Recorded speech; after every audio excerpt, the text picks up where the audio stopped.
Assalamualaikum warahmatullahi wabarakatuh. Ya, kembali lagi bersama saya Ibu Siti Ramsyah Aini Ritonga, Guru Bidang Studi Ekonomi SMA Islam An-Nizam Medan. Hari ini kembali lagi di video pembelajaran Ekonomi Gampang. Mari kita buka pembelajaran hari ini dengan mengucapkan lafaz Bismillahirrahmanirrahim. Ya, dan Ibu kelas 12, kita lanjut materi akuntansi kita ke materi jurnal penyesuaian perusahaan dagang. Jadi di semester 1 kemarin kita sudah ngebahas juga jurnal penyesuaian. Ada 6 yang akan kita sesuaikan kan. Ada beban perlengkapan, ada beban dibayar di muka, ada pendapatan diterima di muka, ada beban yang masih harus dibayar, ada penyusunan aktiva tetap, dan ada piutang penghasilan. Sama dengan perusahaan dagang, sama. Ke-6 jurnal penyesuaian yang di perusahaan jasa akan kita sesuaikan juga di perusahaan dagang. Yang beda di perusahaan dagang adalah kita menyesuaikan persediaan barang dagang.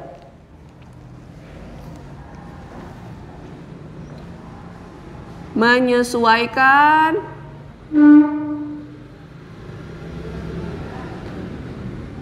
akun persediaan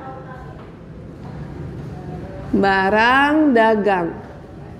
Nah, barang dagang ini ada 2 dia. Ada barang dagang awal periode dan ada barang dagang yang akhir periode, benar ya? Jadi kalau kita perusahaan dagang, kalau saya misalnya seorang tukang baju ya, jual baju ke perusahaan dagang. Nggak mungkin kan data persediaan barang dagang baju saya di awal periode sama dengannya di akhir periode. Bisa jadi bertambah, bisa jadi berkurang. Karena apa? Pengaruh perubahannya ada kegiatan membeli dan menjual barang dagang. Maka ada 2 metodenya. Ya, menyesuaikan persediaan barang dagang ada 2. Yang pertama, metode ikhtisar laba rugi.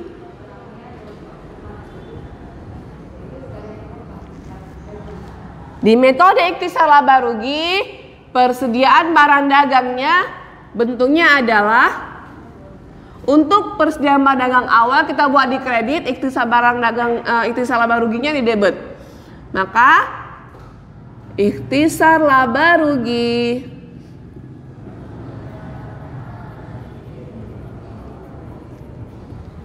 di debit, persediaan barang dagang awal di kredit.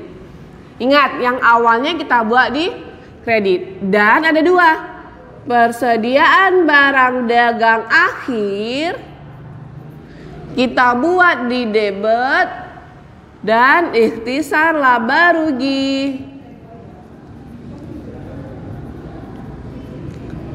kita buat di kredit. Bisa ya? Oke. Yang kedua, metode HPP. Nah, metode harga pokok penjualan. Menyusun HPP bagian-bagiannya itu ada pembelian, unsur-unsurnya itu ada unsur pembelian, potongan pembelian, retur pembelian, persediaan barang dagang awal, persediaan barang dagang akhir, dan beban angkut pembelian. Ya, maka kalau metode HPP yang normalnya pembelian di debit, kalau kita mau menyesuaikan kita nolkan angkanya jadi di kredit. Ya, yang semua di debit kita kreditkan. Maka ada 2 juga ya. Yang pertama, harga pokok penjualan di debit, pembelian di kredit, beban angkut pembelian.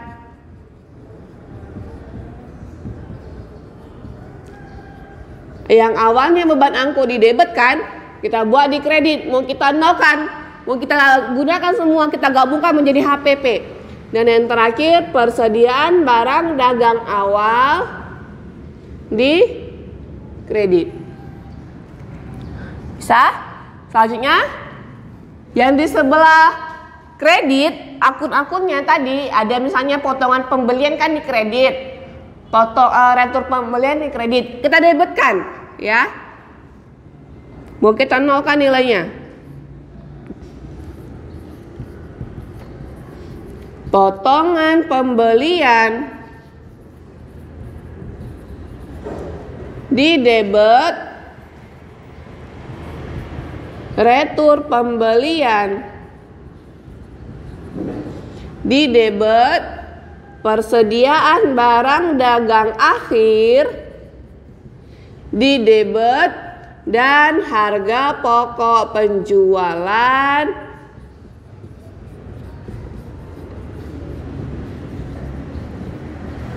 di kredit. Ini bentuknya jadi ada dua metode ikhtisar laba rugi. Yang awalnya kita kreditkan, ya persediaan dagang awalnya kita kreditkan, yang persediaan dagang akhir kita debitkan. Metode HPP ya, yang pembelian, beban angkut pembelian, persediaan dagang awal, ini kan awalnya posisinya di debit. Ya kan, di debit. Kita kreditkan semua kalau kita menyesuaikan. Kita nolkan angkanya menjadi di harga pokok penjualan. Begitu juga dengan yang ini. Ya, potongan pembelian, retur pembelian itu awalnya di kredit. Mau kita nolkan maka kita buat dia di debit. Yang di kreditnya harga pokok penjualan. Untuk lebih gampangnya kita masuk ke contoh. Nah, ini contohnya ya. Jadi ada data dari UD Sejahtera, Usaha Dagang Sejahtera per 31 Desember. Ada pembelian 10 juta, persediaan barang dagang 1 Januari 5 juta. Potongan pembelian 200.000, retur pembelian 100.000, persediaan barang dagang 31 Desember 15 juta, dan beban angkut pembelian 300.000. Yuk kita kerjakan yuk. Yang pertama dimintanya dengan metode ikhtisar laba rugi. Ya, yang pertama metode ikhtisar laba rugi.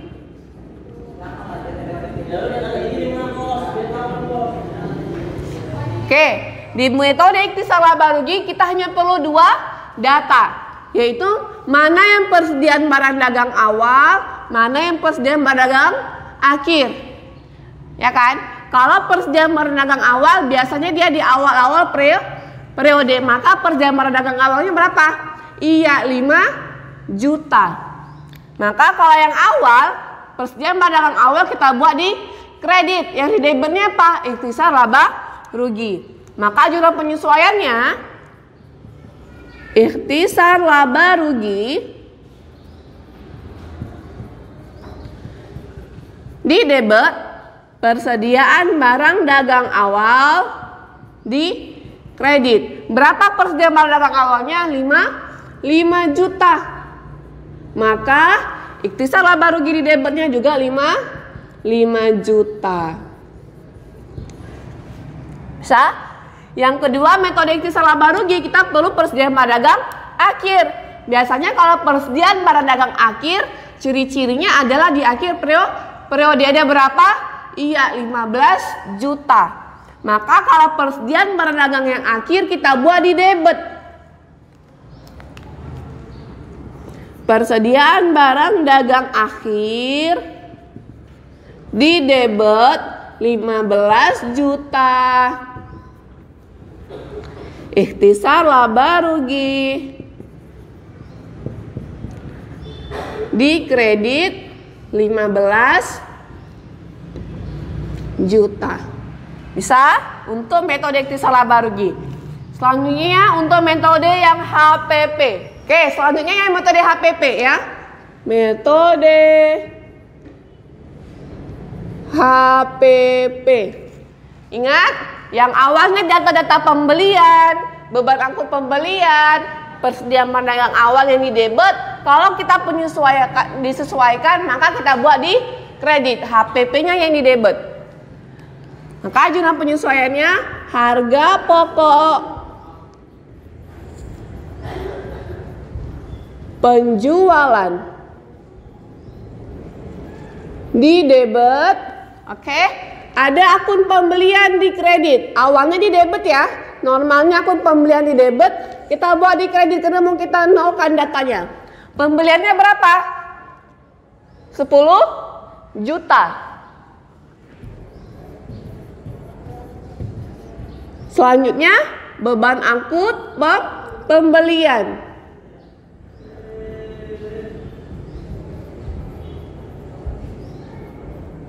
Di kredit. Berapa beban angkut pembelian? 300.000. Selanjutnya persediaan barang dagang awal. Berapa persediaan dagang awal? 5 juta.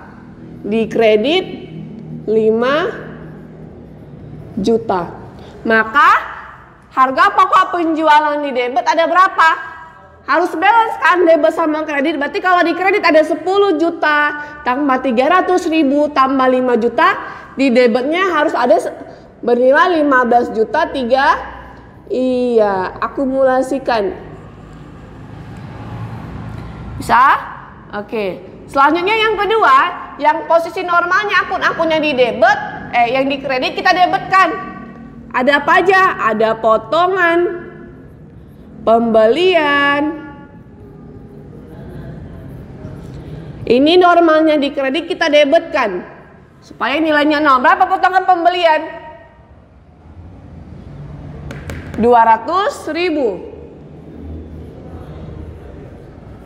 Ada retur pembelian. Berapa retur pembelian di debit? 100.000. Selanjutnya ada persediaan barang dagang akhir di debit. Berapa persediaan dagang akhir? Iya, 15 juta. Maka yang di kreditnya apa? Harga pokok penjualan di kredit nilainya 15 juta tambah 100.000 tambah 200.000, 15 juta 300.000. Inilah jurnal penyesuaian yang ada di perusahaan dagang. Selain nanti ada yang kita sesuaikan itu. Selanjutnya adalah saya buat di sini jurnal penyesuaian ya, yang di perusahaan jasa sudah kita bahas sampai part kedua, itu 2 part kita bahas. Ya, saya hanya review. Yang pertama adalah perlengkapan yang terpakai.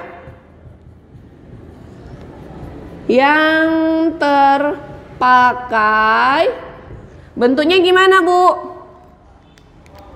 Beban perlengkapan,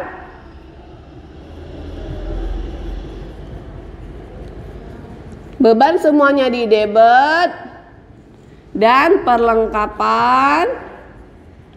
Iya, ini materi semester 1 ya, di kredit. Cara kerjanya juga sama. Kalau kamu lupa silakan cek lagi YouTube-nya saya di jurnal penyesuaian part 1 dan part 2. Di YouTube-nya Anizam maksudnya. Di YouTube-nya Anizam, di videonya saya.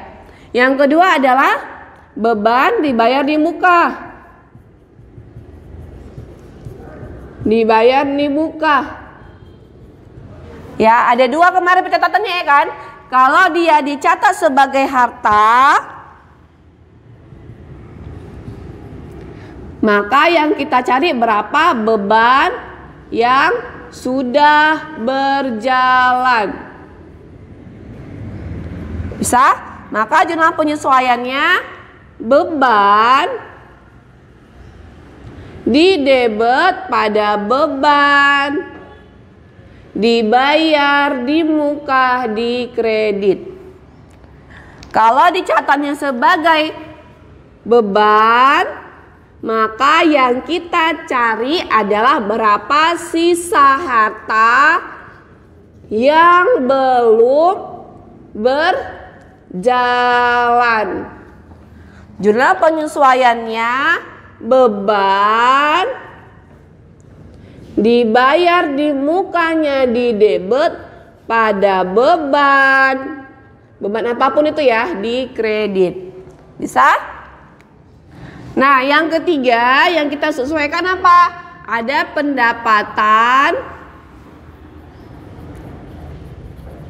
diterima di muka.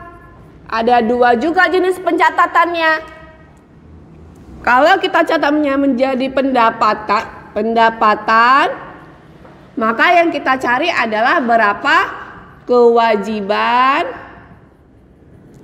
yang belum berjalan. Saya cuma mereview ya. Oke. Jurnal penyesuaiannya adalah pendapatan di debit pada pendapatan diterima di muka di kredit. Tapi kalau dia mencatatnya sebagai kewajiban, kita mencari berapa pendapatan yang sudah berjalan.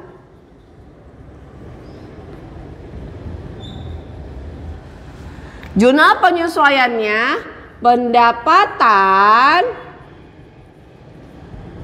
diterima di muka di debit pada pendapatan di kredit.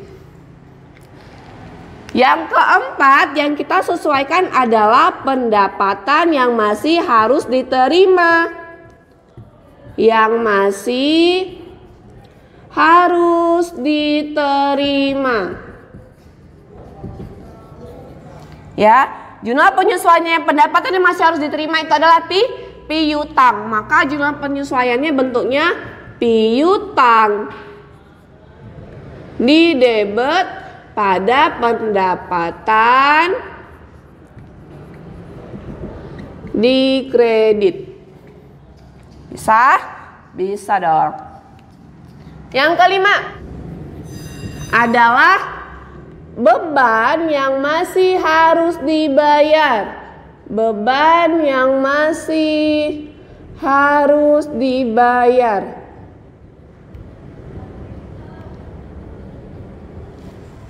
Jurnal penyesuaiannya adalah beban apa yang masih harus dibayar, misalnya beban gaji atau beban sewa di debit. Karena masih harus dibayar, kita menjadikan utang.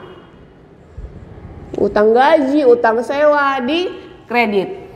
Dan yang terakhir yang keenam adalah penyusutan aktiva tetap. Ya, bentuk jurnal penyesuaiannya adalah beban penyusutan aktiva tetap